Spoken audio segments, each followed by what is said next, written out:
Hi, Kichus കിച്ചണിലേക്ക് എല്ലാവർക്കും സ്വാഗതം. നമുക്കിന്നിവിടെ നല്ലൊരു ഉരുളക്കിഴങ്ങ് കുറുമ ഉണ്ടാക്കാം. ഈ വീഡിയോ കാണുന്നവർ ദയവായി എനിക്ക് ലൈക്ക് സബ്സ്ക്രൈബും തരിക.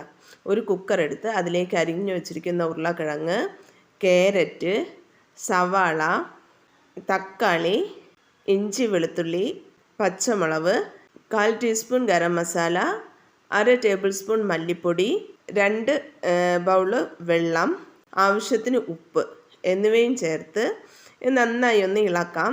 ഇളക്കിയതിന് ശേഷം കുക്കർ അടച്ചു വെച്ച് ഒരു 4 വിസിൽ വരുന്നത് വരെ വേവിക്കാം. വേറൊരു ചട്ടി അടുപ്പത്ത് വെച്ച് അതിലേക്ക് എണ്ണ ഒഴിച്ച് എണ്ണ നന്നായി ചൂടായി വരുമ്പോൾ കടുകിടാം. കടുക് നന്നായി പൊട്ടി വരുമ്പോൾ അരിഞ്ഞു വെച്ചിരിക്കുന്ന കുഞ്ഞുള്ളി അതിലേക്ക് ആഡ് ചെയ്യാം.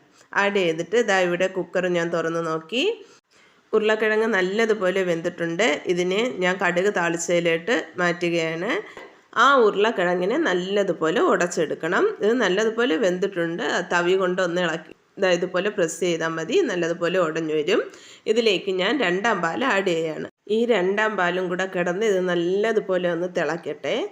ഇവിടെ നന്നായിട്ട് തിളച്ചിട്ടുണ്ട്. തിളച്ചതിന് ശേഷം ഞാൻ അതിലേക്ക് ഉപ്പ് നോക്കിയപ്പോൾ ഉപ്പ് അല്പം കുറവ് പോലെ തോന്നി. ഞാൻ അതിലേക്ക് കുറച്ചുകൂടെ ഉപ്പ് ആഡ് ചെയ്ത് 1/4 ടീസ്പൂൺ മഞ്ഞൾപ്പൊടിയും കൂടി ഇട്ട് ഇത് നല്ലതുപോലെ ഒന്ന് ഇളക്കിയതിന് ശേഷം ഇത് നന്നായി ഒന്ന് തിളച്ചപ്പോൾ എടുത്തു വെച്ചിരിക്കുന്ന 1ാം പാൽ ഇതിലേക്ക് ഞാൻ ആഡ് ചെയ്തു.